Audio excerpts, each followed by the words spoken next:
ఆ దొంగ అధికారులు కొంతమంది పట్టుకొని ప్లాట్ల జాగా అయినప్పటికీ కూడా లేఅవుట్లు అయినా కూడా పక్కకు పెట్టించి వ్యవసాయ భూమి మీద కాగితాలు తీసుకొని దొంగ రిజిస్టర్డ్ డాక్యుమెంట్స్ తీసుకొని అప్పటి నుంచి మీకు కష్టాలు మొదలైనవి. అందరూ కూడగట్టుకొని బాబు కోర్టుకు పోయిండు, అక్కడ న్యాయం దొరికింది. మళ్ళా 6 ఏళ్ళకే మళ్ళీ ఒక్కొక్క దొంగ అధికారిని పట్టుకొని మళ్ళీ డాక్యుమెంట్స్ తీసుకున్నారు, మళ్ళా కోర్టుకు పోయింది.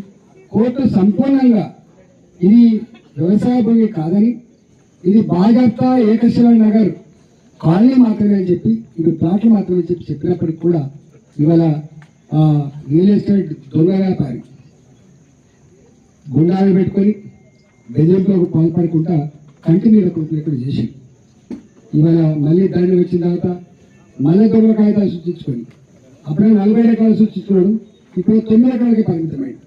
కొంతమంది పాపం ఎక్కడెక్కడో ఉంటారు ఈ కొనుక్కున్నాడు, వాళ్ళని కాపాడుకోలేము కదా, భయపెట్టిస్తే కాపాడుకుంటామో లేదని చెప్పి భయపడి 40,000కు 30,000కి గజం ఉంటే 5,000 10,000 కూడా అమ్ముకొని పోయి దుర్మార్గులు. ఇవన్నీ తెలిసినప్పటికీ కూడా అంటే ఒక యంత్రాంగం, ప్రభుత్వ యంత్రాంగం ఇంత సీరియస్ ఇష్యూని 2,076 మంది సమయ ఇష్యూని దీన్ని ఏంటి అని చెప్పి పట్టించుకోవాల్సింది పోయి, కోర్టు ఏం జడ్జిమెంట్ ఇచ్చింది చూడాల్సింది పోయి చూడకుండా నిమ్మకు నేరుగా ఉండి ప్రజల మానాల వదిలిపెట్టినటువంటి దుర్మార్గ సందర్భం ఫస్ట్ టైం చూస్తున్నా.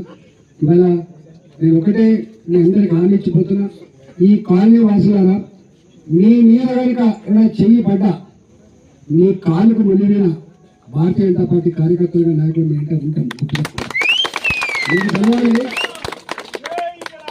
భారతీయ జనతా పార్టీ ఇవాళ హైదరాబాద్లో ఇవాటి కాదు, టైగర్ నరేంద్ర ఉన్నప్పటి నుంచి, బద్దం బాలరెడ్డి గారు ఉన్నప్పటి నుంచి, మా గవర్నర్ ఇప్పటి గవర్నర్ మా దత్తాత్రేయ గారు ఉన్నప్పటి నుంచి ఇక్కడ జరిగేటువంటి దుర్మార్గాలకి దౌర్జన్యాలకి ఎదిరించిన పార్టీ మా పార్టీ.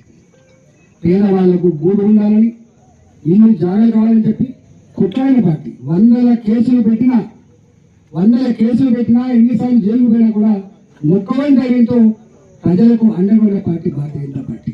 నేను ఆ పార్టీ ఎంపీని, ఇక్కడ నేను మల్కాయి పార్లమెంట్ కింద భారతీయ జనతా పార్టీ ఎంపీని. మా వాళ్ళ పౌరుషం, మా వాళ్ళ తెగువ, మా వాళ్ళ ప్రజల పైసలు కన్సర్న్ అవుతుందో ఆ సాంప్రదాయాన్ని భారతీయ జనతా పార్టీ సమున్నతంగా నిలుపుతుంది. మళ్ళీ హైదరాబాద్ పక్కన వచ్చి మళ్ళీ చేస్తున్నాను.